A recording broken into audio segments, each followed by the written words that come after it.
A patient sits in your chair and says, "Doctor, my mouth isn't opening like before.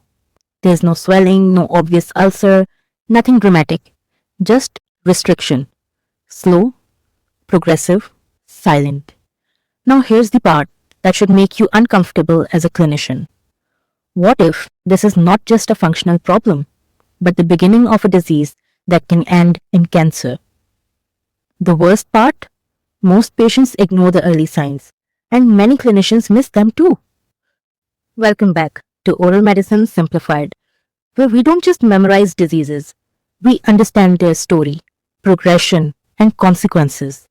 Today, I'm going to show you oral submucous fibrosis in a way that you will never forget.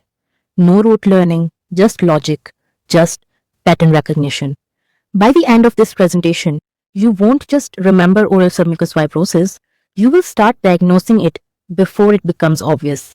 So let's dive in. Let's rewind. Before the fibrosis, before the trismus, and before the cancer risk, it starts with something deceptively simple. A burning sensation, especially with spicy food. Now pause. How many patients ignore this? How many times have we brushed it off as a minor irritation? That's where oral submucous fibrosis quietly begins. The culprit? The Areca nut. And here's the trap. It looks harmless. It is socially accepted. But biologically, it is doing something incredibly dangerous. So ask yourself this. Why does a chewing habit lead to fibrosis? Because this is not simple irritation. This is a biochemical reprogramming. The Areca nut pushes fibroblasts into overdrive, exponentially increases collagen production, and blocks the enzymes that break it down. Now imagine this happening daily, repeatedly, for years. The oral mucosa slowly loses its flexibility. It stiffens. It scars. Think of it like this. The mucosa is slowly turning into leather. That image, never forget that. Normally, healing starts and then it stops. But in oral submucous fibrosis, it just does not stop. Oral submucous fibrosis is a wound that overheals. The fibroblasts don't just activate, they persist. These cells become resistant to apoptosis. They don't die. They don't switch off.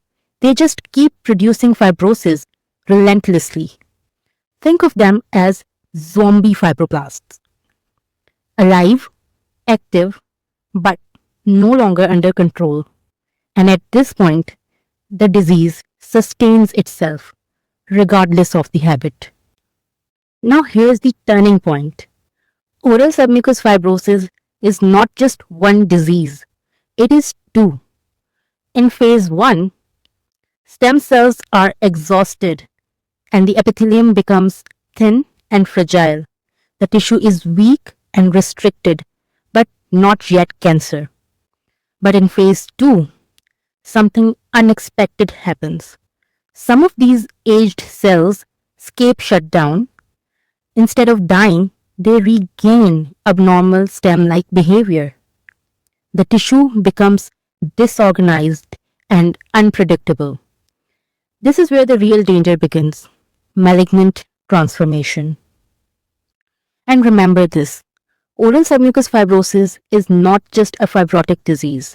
It is a precancerous environment in evolution. Now here comes the famous Triad. And this is where exams love to attack. 3 findings. Only 3. Remember?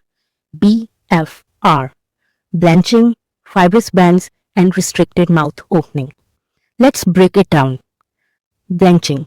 The mucosa loses its healthy pink look and appears pale, marble-like, almost waxy. That is often an early clue. Second is fibrous bands. Palpable bands in the buccal mucosa, like cords beneath the tissue. This is fibrosis that you can feel. Then we have restricted mouth opening. And this is where disease becomes disabling. Eating hurts, speaking suffers, even oral hygiene becomes difficult. and trismus progresses. This is not cosmetic. This is functional devastation. Remember, blanching, bands, blocked opening. That's another mnemonic for you, BBB. Or you can just memorize BFR, blanching, fibrous bands, and restricted mouth opening. Here's a detail many students and clinicians miss. It is not just fibrosis. Sometimes it is also reflex trismus. Pain triggers a neural reflex causing muscle spasm.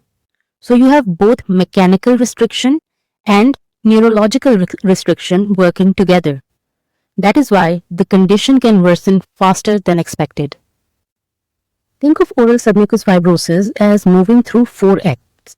Stage 1 is inflammation, burning, stomatitis, and vesicles. This is the warning stage.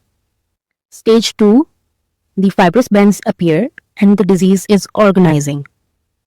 Stage 3, now the fibrosis tightens. There is blanching, stiffness, reduced mouth opening. This is classic established oral submucous fibrosis. And this is the dangerous zone, stage 4. Anything above plus malignant change. This is where alarms go off. But here's the question. When should oral submucous fibrosis make you worry about cancer? Watch closely, because this is crucial. But just describing what you see isn't enough, right? We also need to measure the function. That is why we have this classification that is based on the interincisor opening measured in millimeters. This is so important. It gives us a hard objective number for severity, and it's essential for deciding on treatment, especially for figuring out when it's time to consider surgery. Here's when you panic. When you see a non-healing ulcer that persists for more than 2 weeks, a red patch, a speckled lesion, a lump or induration, a sudden onset of pain in existing oral submucous fibrosis, or rapid progression. Stop. Think dysplasia. Think transformation. Because malignant transformation rates may range from 7 to 13%, and that is not rare. That is why oral submucous fibrosis is a potentially malignant disorder, and many students forget this. Cancer risk is not an extra fact. It is the center of the diagnosis. So that brings us to the management. Look, there's no magic bullet here. There's no single cure. We have to use a multimodal approach that is absolutely centered on patient counseling and step-by-step treatment plan. Let's be 100% clear on this. Nothing else we do will work if this step is missed. The absolute cornerstone of managing oral submucous fibrosis is getting the patient to completely and permanently stop the Areca nut habit. This is the most important intervention we have.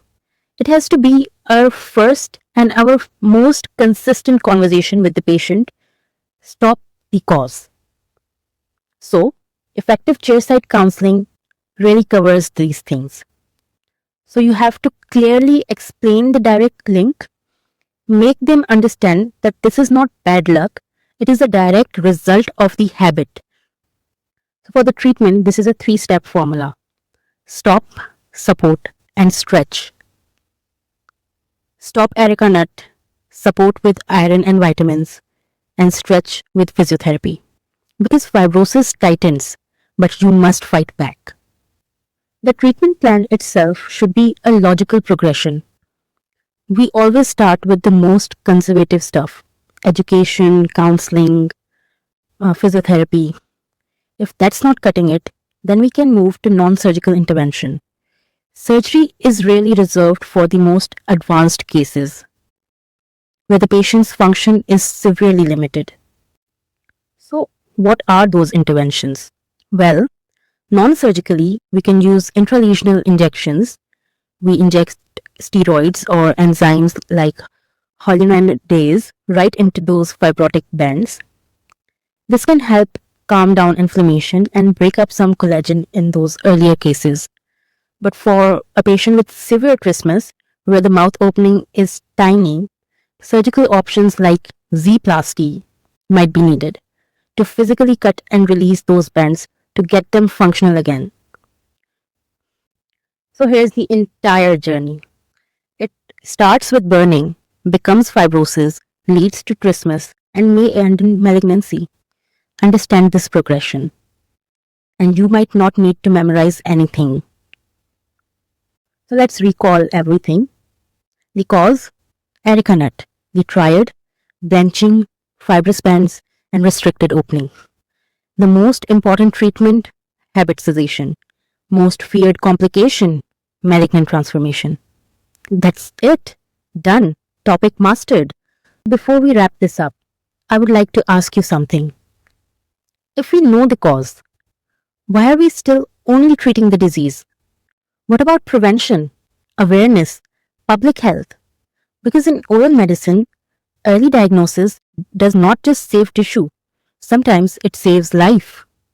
If this made oral submucous fibrosis finally click, like, share, and subscribe to Oral Medicine Simplified.